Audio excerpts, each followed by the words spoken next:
ঠিক আছে স্যার। বিসমিল্লাহির রহমানির রহিম।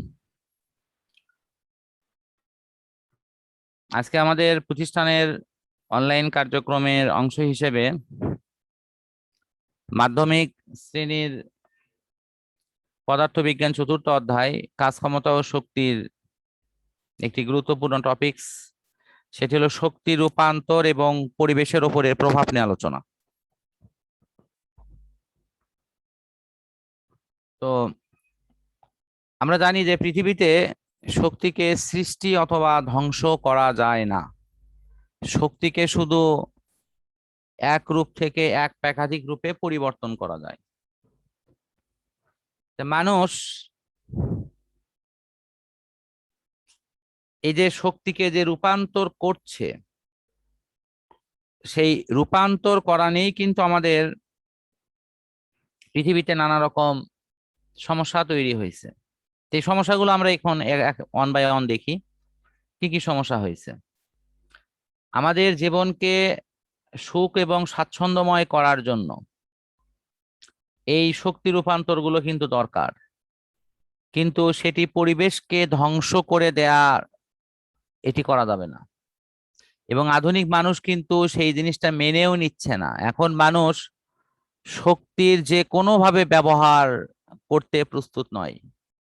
এই পৃথিবীর সর্বনাশ করে না, প্রকৃতির সাথে বিরোধ করে না, মানুষের মাঝে লুকানো আহ মানে এই বিষয়গুলো আর মানুষ লুকিয়ে রাখতে চায় না। এই কথাগুলোর অর্থ কি?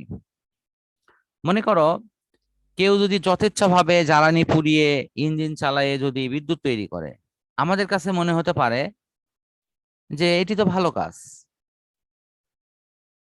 বিদ্যুৎ তৈরি করছে, কিন্তু ও যে পরিবেশের ক্ষতি করছে সেটি তো আমাদের হিসেবে নিতে হবে। তো এই কারণের জন্য আমাদেরকে ওই হিসাবটা করেই কিন্তু এই পরিবেশের ক্ষতির বিষয়গুলো চিন্তা করতে হবে। এখানে কিন্তু বারবারই বলা হচ্ছে, একটা জিনিস খেয়াল করো, যে শক্তির জন্য যদি পরিবেশকে ধ্বংস করে দেওয়া হয়, এই অংশটা খেয়াল করো, তাহলে আধুনিক মানুষ কিন্তু সেটা মেনে নেয় না। এটা আগের মানুষ নিছে, কিন্তু আগের দিনে দেখছি যে গাছপালা কেটে ইট ভাটা তৈরি করা হচ্ছিল। দেখছিলে কি এটা, এই ধরনের দৃশ্য আগে? আমি না দেখছি স্যার। আমি দেখছি ওই ওই ভাটাগুলোকে বলা হচ্ছিল হলো গাদা ভাটা। অনেক বড় বড় ভাটা তৈরি করেছিল। সেখানে ধরো মানে কি বলবো, বিশাল বিশাল গাছ কেটে নিয়ে এসে কিন্তু সেইখানে আগুনে পোড়ানো হচ্ছিল। আমার এলাকাতেও আমি এটা দেখেছি, কিন্তু এগুলো এখন পরিবেশ বান্ধব নয় বিধায় বন্ধ করে দেওয়া হয়েছে। কারণ ওই সমস্ত একটা করে ভাটাতে মানে কয়েকশো টন করে তোমার কাঠ লাগে, এবং এই কাঠ সংগ্রহ করতে গিয়ে তোমার শত শত বড় বড় গাছপালা কিন্তু গ্রামের কেটে ফেলা হয়েছে। কারণ সেগুলো মানুষ তখন ওই বিক্রি করে দিয়েছে ওই ভাটার মালিকদের কাছে, এবং সেটি ক্ষতি করছে কিন্তু পরিবেশে। এখন শক্তি রূপান্তর পরিবেশের ওপর যে প্রভাব সৃষ্টি করে তার সবচেয়ে বড় উদাহরণ হিসেবে এখানে তিনটি পদার্থের কথা বলা হয়েছে। একটির নাম হলো জ্বালানি তেল, একটি হলো গ্যাস, আরেকটি হলো কয়লা। আমরা কিন্তু বর্তমানে এই তিনটি দ্বারাই পুড়িয়ে কিন্তু জ্বালানি শক্তি হিসেবে ব্যবহার করে বিভিন্ন ইঞ্জিন চালাচ্ছি, এবং এগুলো পোড়ানোর মধ্য দিয়ে প্রচুর পরিমাণে কিন্তু কার্বন ডাই অক্সাইড গ্যাস তৈরি হয়, যেটিকে আমরা গ্রিন হাউস গ্যাস বলি। এখন তোমরা হয়তো অনেকে মনে করবা, স্যার গ্রিন হাউস গ্যাস এটি আবার কি? এটা কি জানো? গ্রিন হাউস গ্যাস নাম শুনছো তো নাকি? গ্রিন হাউস গ্যাসের নাম শুনছো মনে হয়। হ্যাঁ স্যার, কিন্তু আচ্ছা কিসটা জানি না। আচ্ছা, তো মানে তোমার ওটা আনমিউট করেই রাখো। তোমার তাতে ওই প্রবলেমটা নাই। প্রবলেমটা সম্ভবত রূপার ওই ফোনে আছে, ওই আর ওখানে আনমিউট করে রাখলে ওই কথাটা রিপিট দুবার করে ফেরত আসে। তোমার আনমিউট করে রাখো, তুমি যখন প্রশ্ন করবে অ্যান্সার দিবা। তাহলে এখন আমার প্রশ্ন হলো যে এই যে এই যে গ্রিন হাউস গ্যাস এটি আসলে কি? এটা আমি তোমাদের একটু দেখে দিচ্ছি। একটা পৃথিবীর মডিউল এঁকে তোমাদের দেখে দিচ্ছি এটি।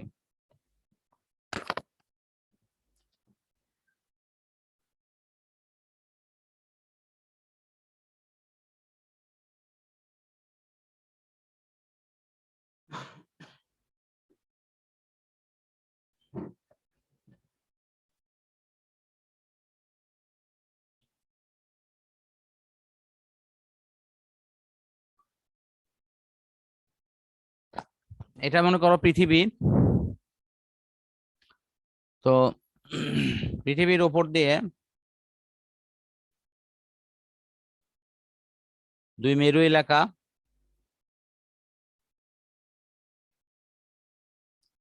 এখন এই পৃথিবীর চারদিক দিয়ে একটা গ্যাসের আবরণ পৃথিবীকে ঘিরে ফেলছে এরকম। এই যে গ্যাসের আবরণ যে পৃথিবীকে ঘিরে ফেলছে, এই গ্যাসগুলো কি কি? সেই গ্যাসগুলো হলো তোমার সালফার ডাইঅক্সাইড, নাইট্রোজেন ডাইঅক্সাইড বা নাইট্রিক অক্সাইড এরকম, আর একটা হলো কার্বন ডাইঅক্সাইড। এই গ্যাসগুলো দিয়ে সমস্ত পৃথিবী ঘিরে ফেলছে। এখন কি হচ্ছে দেখো, সূর্য থেকে তাপ এই আবরণের মধ্যে প্রবেশ করতেছে, কিন্তু পৃথিবী আবার এই তাপটা কিন্তু বাহিরে ছেড়ে দিচ্ছে। কিন্তু এই আবরণ করতেছে কি, সূর্যের তাপ এবং আলোটা ভেতরে ঠিকই আসতেছে, কিন্তু ভেতর থেকে এই তাপের অংশ আর বাহিরে যেতে দিচ্ছে না। তাহলে তুমি বলো, একটা রুমে যদি শুধু বাহির থেকে তাপ ঢোকে কিন্তু রুম থেকে সেই তাপ বাহিরে যেতে না পারে, তাহলে ওই রুমটা কি আস্তে আস্তে গরম হয়ে যাবে না? একটা রুমে শুধু বাহির থেকে তাপই ঢুকতেছে কিন্তু কোনো আলো বাতাস সেখানে যাচ্ছে না, ওই রুম থেকে কোনো তাপ বের হচ্ছে না, তাহলে ওই রুম কি গরম হবে কিনা? হ্যাঁ স্যার। আচ্ছা দেখো, এখানে আমি আরেকটা উদাহরণ দিচ্ছি, যেটা শীত প্রধান দেশে করে। এই যে এরকম তারা করে, আহ এই যে সবুজ গাছপালা লাগায় শীত প্রধান দেশে, এই সবুজ গাছপালা যেখানে ওরা লাগায় কোন একটা খামার তৈরি করে, সেই খামারটাকে তারা তখন করে কি, এইরকম একটা কাচের ঘির দিয়ে তারা কিন্তু বদ্ধ করে দেয়। আহ এরকম কাচের একটা আবরণ দিয়ে তারা কিন্তু এটা আটকে দেয়। এই কাচের আবরণের বৈশিষ্ট্যটা কি? কাচের আবরণের বৈশিষ্ট্যটা হলো সূর্য থেকে আসা যে তাপ এবং আলো, এটি তারা কিন্তু ভিতরে ঠিকই আসতে দেয়। সূর্য থেকে তাপ এবং আলো এটি ভিতরে আসে, এটি কোনো বাধা পায় না। কিন্তু মুশকিলটা হলো যে এই সূর্যের আলো এবং তাপ ভেতরে আসে, শীত প্রধান দেশের কথা বলতেছি, এখানে যে ফসলটা ফললো, এই ফসল এগুলো পরিবেশ তাপ শোষণ করে যখন উল্টা দিকে তাপটা বের করে দেবে, তখন এই তাপটা বের হতে বাধা দেয়, কারণ এই কাঁচ তাপক আর বের হতে দেয় না। ফলে এই কাঁচের ঘর সব সময় কি থাকে, গরম থাকে। এই যে কাঁচের ঘর যে সবসময় গরম থাকে, আর এই কাঁচের ঘরের মধ্যে সবুজ গাছপালা লাগানো আছে, এই জন্য এই ঘরের নাম হলো গ্রিন হাউস। গ্রিন মানে সবুজ, গ্রিন হাউস, এটার অর্থ হচ্ছে সবুজ বাড়ি।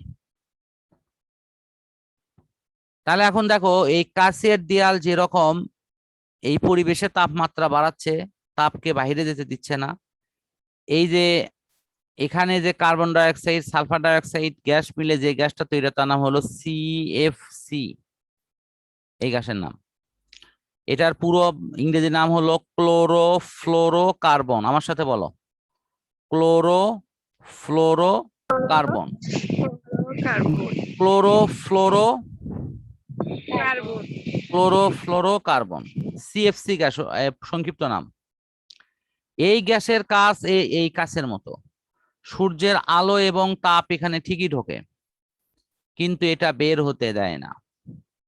ফলে পৃথিবীর তাপমাত্রা বেড়ে যাচ্ছে। এখন পৃথিবীর তোমরা চিন্তা করো, পৃথিবীর এই যে মেরু এলাকায় কি এরকম বরফ আছে না?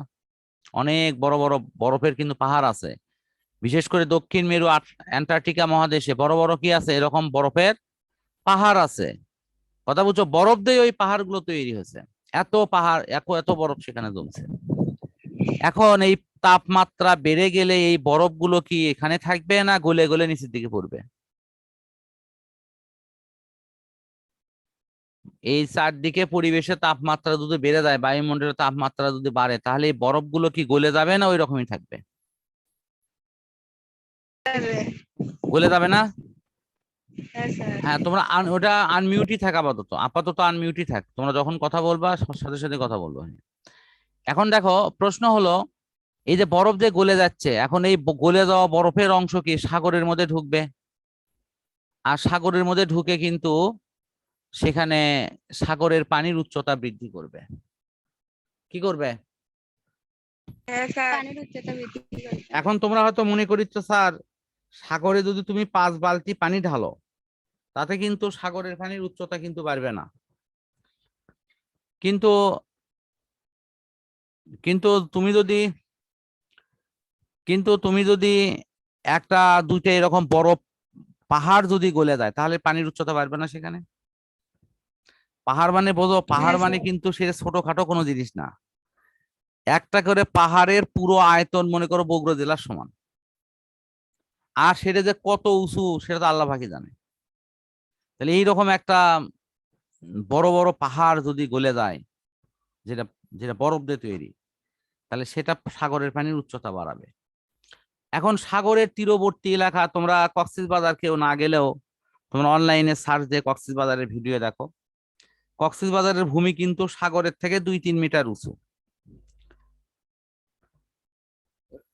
বাংলাদেশের সমুদ্রের তীরবর্তী এলাকাগুলো কিন্তু 2-3 মিটারের বেশি উঁচু না।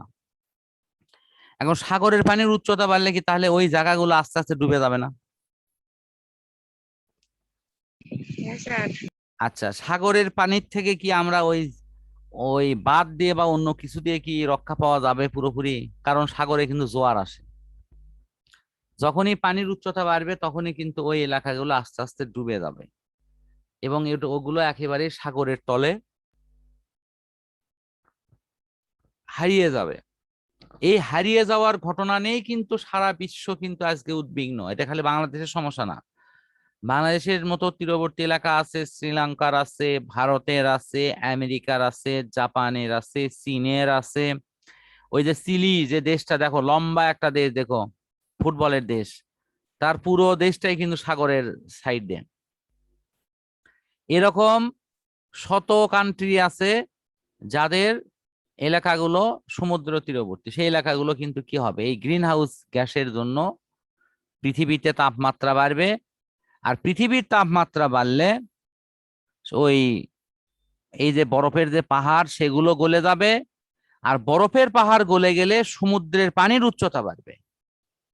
দেখো সম্পর্কগুলো কতটা, দেখো গ্রিন হাউস গ্যাস তার তাপমাত্রা বাড়াচ্ছে বায়ুমণ্ডলের, কারণ সে শুধু সূর্য থেকে তাপ আসতে দিচ্ছে কিন্তু সূর্যের তাপ আর বাইরে যেতে দিচ্ছে না। কেন যেতে দিচ্ছে না? কারণ এই যে একটা আবরণ, এই যে দেখো, এই যে আমি যেটা আঁকাছি, এই যে একটা আবরণ, এটা কার মতো কাজ করতেছে? কাচের দেয়ালের মতো কাজ করতেছে। এখন তোমাকে যদি বলা হয় যে এই আবরণটা কি দিয়ে তৈরি, এই কটা গ্যাস দিয়ে তৈরি: carbon die oxide, sulphur die oxide, nitric oxide, nitrogen die oxide. এই গ্যাসগুলোর পুরো নাম কি? CFC, chlorofluorocarbon. এরা বাহির থেকে তাপ আসতে দিচ্ছে, বা তাপকে পৃথিবীর ভিতর থেকে বাহিরে যেতে দিচ্ছে না। ফলে পৃথিবীর তাপমাত্রা বেড়ে যাচ্ছে। তার ফলে এই যে মেরু এলাকায় বরফগুলো গলে যাচ্ছে। বরফ গলে গেলে কি হবে, সেই পানিগুলো কোথায় মিশবে? সমুদ্রে। সমুদ্রের উচ্চতা তখন বেড়ে যাচ্ছে। সমুদ্রের উচ্চতা বেড়ে গেলে কি হবে? সমুদ্রের যে তীরবর্তী এলাকা আছে সেগুলো আস্তে আস্তে ডুবে যাবে। সবাই কি এটি ক্লিয়ার বুঝছো? হ্যাঁ স্যার। আচ্ছা ফাইন। এখন তাহলে আমি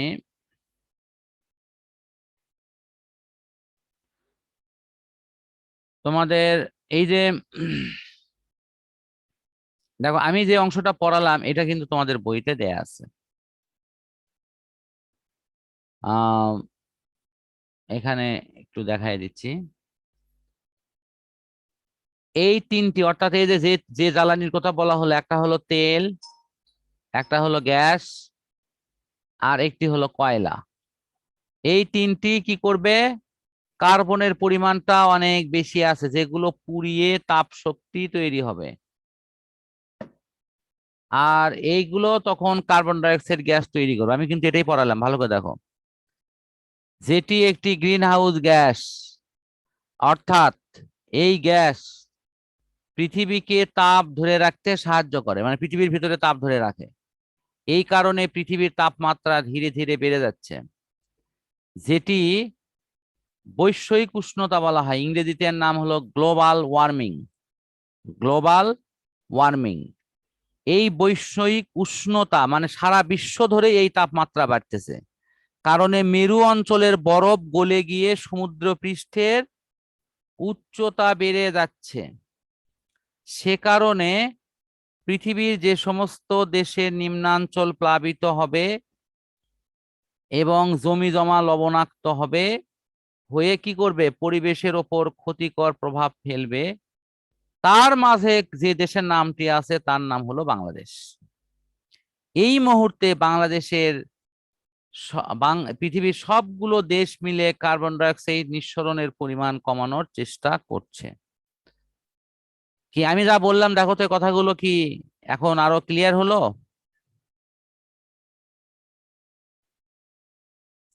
হ্যাঁ স্যার। আচ্ছা, কারো আর বুঝতে সমস্যা হলো না তো? তাহলে এই পর্যন্ত আমরা মনে হয় ইনশাল্লাহ ক্লিয়ার মতোই বুঝতে পারছি।